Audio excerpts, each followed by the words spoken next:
What stopped you from committing suicide? Some friends called me and wanted to hang out, so I thought, well, not today then. That's honestly how I get through life. Have a plan every day, and think about doing whatever you've planned rather than the big picture. Some days the plan is just cleaning my flat, rewatching something on Netflix with a takeaway and crying, but I make sure I'm never left with a large amount of time with no structure at all. I'm not religious, but I think the phrase "the devil makes work for idle hands" is incredibly insightful. My brother.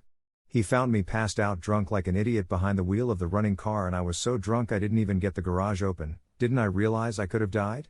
Thing is, how much love and caring he showed for me in that time he dragged me out made me realize how lucky I was, and how much pain I would have caused him and the rest of the family, and just how much at least one person loved me. He saved my life in all the ways. My brother walked in as I was reaching for my weapon of choice. He wanted to show me his new Pokemon card. He was totally oblivious to what was going on, he was just far too excited to show me his Vaporeon. Ada, this happened in 2000, my brother was 6, I was 13, neither of us had access to the internet at this point in time. Y'all are nasty. My little brother was like that, always coming in to talk, random hugs or show me something when I was breaking down or self-harming. That's probably the only reason I never tried to commit suicide. Seriously, South Park. Was depressed as shit in a hotel room, on Christmas Eve. Decided duck it, enough is enough. It was a random episode they did where Stan was being a bitch about everything. It made sense, I laughed, and decided as long as I can laugh, life ain't so bad. I hope you are better now. I like this thought of yours. I was sitting by a lake at a state park with my .45 in hand and every intention of eating my gun. But the thought crossed my mind that some unsuspecting person might come across my body, so I called a suicide prevention number just so I could tell them where I was at. I am sure it is not his real name, but Bob answered the phone and I told him, "Bob, I hate to do this to you, but I need to tell you where they can come collect my body." All I heard was this deep sigh and Bob began arguing with me for my life. Somehow, in the process, he got enough information out of me to have police and the fire department dispatched to the scene. Honestly, at the time I was sort of pissed off at Bob because I felt like he had done me wrong. Do you know how hard it is to pull the trigger with police all around you and one of them trying to talk to you on a bullhorn? I thought I was going to have plenty of time to just relax by the lake and get myself to a state of mind where I could just pull the trigger. But Bob ducking ruined that. God bless you, Bob, whoever the fuck you are and wherever the hell you are. It wasn't an easy journey by any means, but because of you I was able to get to where I am today. Thanks for fighting for my life when I couldn't. I love you, man. I just want to say thank you for sharing this. I work for the suicide prevention line and sometimes it's really rough. Your story brought all hope back to me. I'm going into a shift tomorrow and will be thinking of you and the line. Thanks for fighting for my life when I couldn't. Thank you. Glad you're here. Shortly after the pandemic, I went to a really dark place. I was completely alone, in a new city, and the isolation was taking me down. I really was contemplating just ending it. I googled suicide hotlines and accidentally dialed one outside of my country. When the gentleman who answered had a thick American Southern accent, I realized I was calling the wrong number. That was almost too much for me at that point. I spoke to Devin and he insisted we chat anyways. For 4 hours, Devin stayed on the line with me. He talked to me about how he was struggling too and helped to remind me of what still kept me going. If it weren't for Devin from Louisiana caring enough about a Canadian girl at 2 a.m., I would not be here. Thank you for caring about strangers. Devin, thank you for saving my life. My stupid-looking dog with her stupid-looking face. God, I loved her. No one would be able to take care of her. She passed last year, but I got help and talked to a professional about my depression. So, mission accomplished. Good girl. Frown rip, good girl. It's okay though, she's up there wagging her tail happy that her human is happy and alive. Dogs give you a part of their soul, they're always with you, smile. Fear. I was afraid of what horrible trouble I would be if I failed my attempt. As an adult I realize how terribly sad and backwards that is. I got in trouble for everything else, why wouldn't I get in trouble for that? Yup. The whole what if I live? Surviving a suicide attempt was scarier for me than succeeding, so I didn't go through with it. My dog came and snuggled up, stuck her nose in my chest and stared me right in the eye. The memory of that don't leave look spooks me out even now many years later. I had the same exact moment with my cat. We have a very strong bond, but she's not particularly cuddly.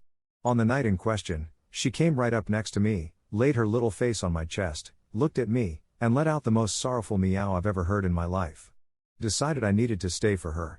She's been terminally ill for quite some time now and will be gone from the earthly realm soon, but I'll hold that moment with me and continue to stay alive for her even after she's gone. It's what she would want. My grandmother's cat used to sleep with her exclusively until I moved in. Then she started sleeping with me. I had a bad nightmare and woke up crying, and Grandma's cat responded to me by slapping me in the face and hissing at me that I disturbed her sleep. Then she curled back up and fell asleep. Bitch. Edit, sorry Grandma, I can't grammar.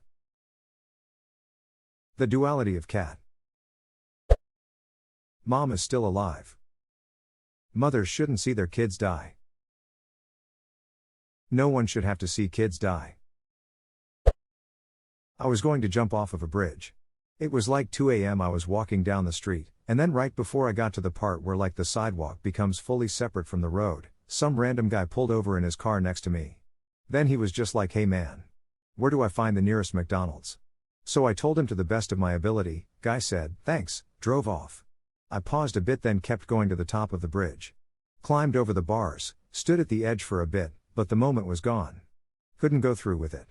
Walked back down, went to bed, never told anyone in my life about it. Hope that guy found his McDonald's. At my lowest point I had a very vivid dream. I dreamed that I was lying in hospital dying with loads of tubes in me and a heart monitor beeping next to me. The door opened and my family entered the room with the family dog, who jumped up on the bed and started to lick my face as if this would save me. I woke with a start and started crying immediately. I knew I had to get better because my family and my dog loved me. This was 21 years ago. My man, you had a glimpse in another universe. The universe literally said, don't do this. It is stupid. Here is why. My son, and knowing that he needed me more than I needed to not be here anymore. Edit. Wow, thank you all so much for the support and awards. Same man.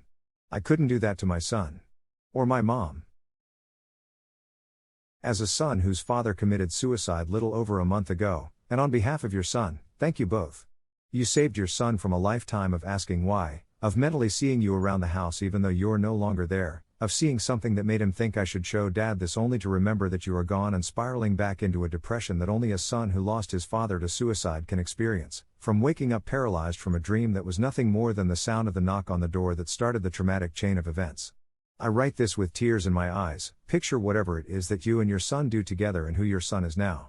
Now, imagine your son no longer able to do those things you and him used to do together because the pain your son experiences now from those things is too great to bear. Those things no longer bring joy, they only bring unimaginable pain. And your son, as who he is right now, would never be the same person anymore. Because in his mind, and no matter what your reason you may have, his father chose that leaving this world was better than spending time with him. Once again, on behalf of your son who doesn't have to go through that, thank you. And please, don't be afraid to get help. This made my heart break for you. I wish I could give you a hug through my phone. My son is 20 now, and is growing into a wonderful man that I am so proud of. I can't believe I was ready to miss all he has become. I know nothing an internet stranger can say will help your grief, but I'm sure your father was proud of you. I am so sorry for your loss.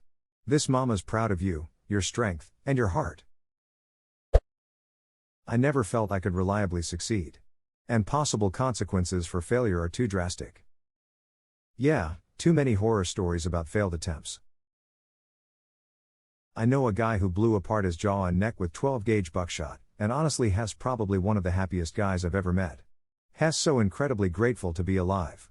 Granted, it's hard to understand a lot of what he says, but you can see and feel it when you interact with him.